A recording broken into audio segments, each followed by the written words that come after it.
हमें पता है, मुझे पता है, आपको पता है और हर एक बारसा फैन को पता है कि हमारा काटा गया है पूरी ट्रांसफर विंडो में।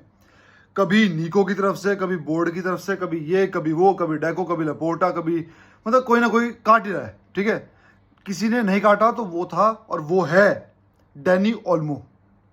उस चीज़ को भी रखते हैं साइड में, नीको की बात करते हैं। हम ये मान के चल रहे हैं कि नीको ने हमारा पूरा काटा और ये भी मान के चल रहे हैं कि लपोर्टा, अब एक सिनेरियो ये लेके चल रहे हैं कि लपोर्टा ने अपनी पूरी मेहनत की, डेको ने अपनी पूरी मेहनत की और बारसा मैनेजमेंट ने अपनी पूरी मेहनत की नीको को लाने के लिए। और मैं तो अब भी मान के चल रहा हूं कि ये सब अब भी मेहनत कर रहे हैं कि नीको आ जाए। लेकिन नीको ने जो पूरी ट्रांसफर विंडो में बकवास करी है, जो नीको ने एक हॉलीडे का नाम लेके उस हॉलीडे से वापस नहीं आया यार, उस हॉलीडे से वापस नहीं आया यार, ग्रीन लाइट नहीं जली हमारी। ठीक है, उस चीज को लेके हमारा जो काटा है वो आज तक मुझे नहीं लगता यार बारसा किसी प्लेयर ने काटा है। काटा किसी ने? अगर आपके ध्यान में है तो मेरे को पक्का बताना। आर्डा गुलेर ने भी 2 ही दिन काटा था। एक ये प्लेयर था जो मुझे याद है कि मैं चूज करूंगा बिटवीन बारसा एंड मैड्रिड, और उसने मैड्रिड चूज की और उसके डिसीजन की मैं रिस्पेक्ट भी करता हूं और मैं मानता भी हूं यार, कोई भी प्लेयर होगा, कोई भी बंदा होगा, या आप होंगे, मैं होंगे, कोई जॉब कर रहे हैं, कोई काम कर रहे हैं, हमें चाहिए अपनी सिक्योरिटी। और आर्डा गुलेर ने अपनी सिक्योरिटी चुनी पैसों के मामले में, मान लेते हैं। ठीक है, लेकिन हाँ, उसने वो चीज 2 दिन में डिसाइड कर दी थी, जब बोला तब डिसाइड हुआ। लेकिन इस बंदे ने पूरी समर ट्रांसफर विंडो का भाई जूस निकाल दिया यार हमारा। हमें बारसा फैंस को बना दिया गन्ना। गन्ना डाल डाल के निकाला, फिर जूस निकला, फिर निकाला, फिर जूस निकला, आखिर में बच गए चिथड़े। और वो चिथड़े हैं हम इस टाइम अंदर से इमोशनली। ठीक है, लेकिन अब मान के चलते हैं कि नीको विलियम्स, देखो मैं हमेशा से बोलता हूं कि 1% मुझे उम्मीद है कि नीको आएगा, और मैं अब भी कहता हूं 1% मुझे फेथ है कि नीको आएगा इसी विंडो में। और ये मैं पूरा दिल से बोल रहा हूं कि अगर वो इस विंडो में नहीं आया, इसी तरह मेरी आवाज पहुंचे, लपोर्टा, बारसा मैनेजमेंट या तब कोई भी प्रेसिडेंट हो उस टाइम का आने वाले सीजन में, इस बंदे को लेके नहीं आना। ये कोई इतना भी एक्स्ट्रा ऑर्डिनरी बंदा नहीं है कि जिसके लिए हमने थूका चाटना पड़े।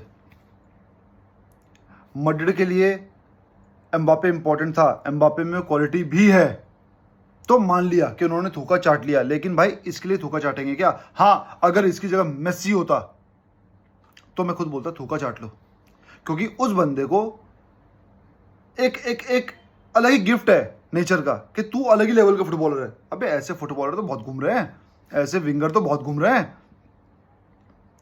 इसने स्पेन में जाके अच्छा खेला है भाई, मैं बोलता हूं हमेशा, इसने स्पेन में जाके तगड़ा परफॉर्म किया है। लेकिन अगर देखा जाए ला लीगा में ये कब खेला अच्छा? हमें तोड़ता एक बंदा, वो है इसका भाई इनाकी विलियम्स। ना कि कभी नीको ने हमें कभी नहीं तोड़ा, या ला लीगा में मैंने उसका कोई इतना एक्स्ट्रा ऑर्डिनरी गेम नहीं देखा कि अरे भाई नीको। हाँ, यूरोज में देखा मैंने, और इसी बेस पे मैं चाहता हूं कि नीको विलियम्स आए। यही रीजन है, यूरोज। इसके अलावा अगर मैं कोई और परफॉर्मेंस उठाता हूं तो सिर्फ स्पीड के बेस पे क्यों लेके आऊंगा यार? स्पीड तो मतलब भागने को तो कोई भाग लेगा यार, भागने को तो हिरन भी भागता है तेज, लेकिन भाई शेर होता है। तो वही चीज है भाई, एक सिर्फ भागना नहीं होता, हर चीज होती है एक टीम में। तो वो मैंने अभी देखी थी उसकी स्पेन के अंडर।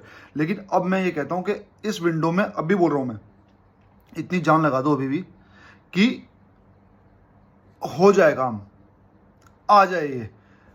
एक पॉइंट और कहता हूं भाई, अभी जब मैं ये वीडियो बना रहा हूं 4:15 पौने 5 बजे, फेब्रिजियो की न्यूज़ आ गई है कि नीको विलियम्स ने बोला है कि उसको इस सीजन नंबर 10 मिल रहा है और वो टी शर्ट साइन कर रहा है। और उसने ये कहा है कि ये लेजेंडरी नंबर जो मुनियाइन का है ये मुझे मिल रहा है, और मैं इस नंबर के साथ सेम हिस्ट्री बनाना चाहता हूं एथलेटिक में जो मुनियाइन ने बनाई है एज अ प्लेयर।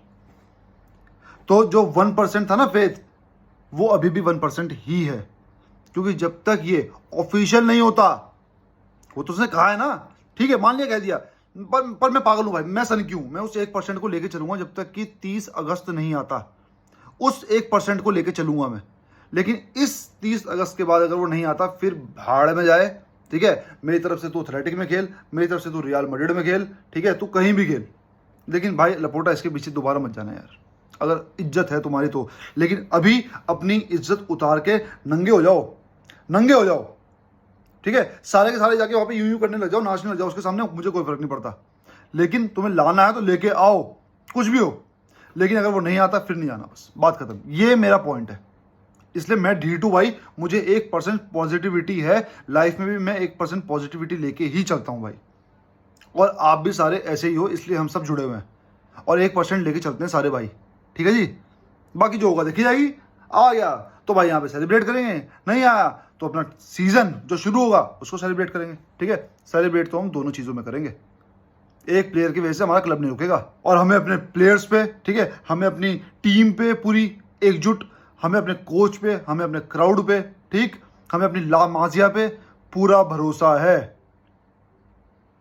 और ये रहेगा। एक प्लेयर की वजह से हम नहीं रुकने वाले भाई, और ना हम उसकी पूंछ पकड़ के बैठेंगे कि यार नहीं आया नहीं आया, अगर नहीं आया तो नहीं आया, बाढ़ में जा। एक न्यूज़ आई है कि भाई सर्जी रोबर्टो ऑफिशियली बारसा छोड़ रहा है। अब इस फैसले से मैं बहुत खुश हूं भाई। कारण ये है, देखो यार, एक टाइम के बाद निकल जाओ, एक टाइम के बाद निकल जाओ, क्योंकि तुमने क्लब से बहुत कमा लिया, क्लब को तुमने भी अपना बहुत दे दिया, तुम्हारा जो 100% था 200% था तुमने बहुत दिया, और उस चीज़ की रिस्पेक्ट हमारे अंदर है और उस चीज़ के लिए हम तुम्हारे कृतज्ञ हैं, हम थैंकफुल हैं तुम्हारे लिए। रोबोटो जा रहा है, मैं चाहता हूँ भाई अच्छा परफॉर्म करे, उसके लिए ऑफर्स भी आ रहे हैं क्लब से। अभी क्लब्स के नेम जो है वो रिवील नहीं हुए हैं, लेकिन उसके लिए ऑफर्स आ रहे हैं कि हाँ भाई अभी उसके अंदर फुटबॉल है, वो खेलेगा और मैं जानता हूँ कहीं और जाएगा वो अच्छा परफॉर्म करेगा। लेकिन बारसा का स्टैंडर्ड, रियाल मैड्रिड का स्टैंडर्ड, ठीक है, और लिवरपूल का स्टैंडर्ड, यूनाइटेड का स्टैंडर्ड, बायर्न म्यूनिख का स्टैंडर्ड, इसमें थोड़ा सा ना, थोड़ा मैच करना, मतलब होता है ना लेवल को, वो कम होता है उम्र के साथ साथ। अभी अच्छी यादों के साथ रोबर्टो को भेजेंगे भाई। मेरे लिए लेजेंड वो सिर्फ 3 चीज़ों से, 3 मोमेंट्स उसके बार्सिलोना में। पहला मोमेंट, वर्ल्ड फेमस गोल अगेंस्ट PSG। उस गोल के बाद जो मुझे याद है भाई, सुबह के आई थिंक 3:30-4 बज रहे थे, कुछ ये टाइम हो रहा था, क्योंकि उस टाइम चैंपियंस लीग के मैच रात को 1:30 बजे होते थे इंडिया के हिसाब से। भाई मैंने अपनी टी-शर्ट फाड़ ली थी, मैंने अपनी बैठ के घुटनों पे टी-शर्ट ही फाड़ ली थी। तो वो मोमेंट, वो तो मैं भूल नहीं सकता। वो मैं आज भी मैच अगर दिमाग लगाता हूँ ना कि यार वो मैच जीते कैसे, आइडिया नहीं है। इस मैच को कभी डिस्कस करेंगे, इस मैच को एक पूरी वीडियो बना के वो फीलिंग डिस्कस करेंगे हम।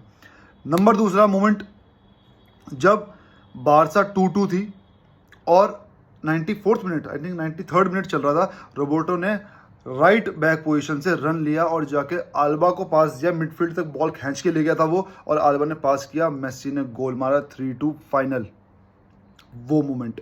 और तीसरा मोमेंट अगेंस्ट नेपोली, जो भी लास्ट ईयर ये चैंपियंस लीग हुआ है, होम पे जो उसने पास दिया और लेवेंडोस्की ने वो स्कोर किया। ये 3 मोमेंट है जो रोबर्टो के मेरे दिमाग में हमेशा रहेंगे। और मैं ऑनेस्टली बोल रहा हूँ भाई, बुरी चीज़ें हैं लेकिन वो इतनी बुरी नहीं है कि अच्छी चीज़ों को ओवर पावर कर दें, लेकिन अच्छी चीज़ें बहुत हैं। उसी याद के साथ भाई हम रोबर्टो को गुड लक बोलते हैं। और भाई करियर के एक फ्यूचर जो तुम्हारे वो आ रहे हैं, गोल्स आ रहे हैं, फ्यूचर तुम्हारे जो एक टारगेट्स आ रहे हैं, उसमें तुम सफल हो भाई, हमारी यही कामना है। आज मैच है गैम्पर ट्रॉफी का, और हालांकि हमें पता है कि एक तरह से फ्रेंडली ही है, लेकिन भाई मैच तो है और हमारे होम पे क्राउड होगा, डैनी ओल्मो होगा। मैं प्रीव्यू उसका इसलिए नहीं बना रहा हूँ क्योंकि एक तरह से फ्रेंडली मैच है, लेकिन रिव्यू पक्का बनाऊंगा कि हम खेले कैसा। मिलते हैं कल, तब तक के लिए विस्कल बारसा।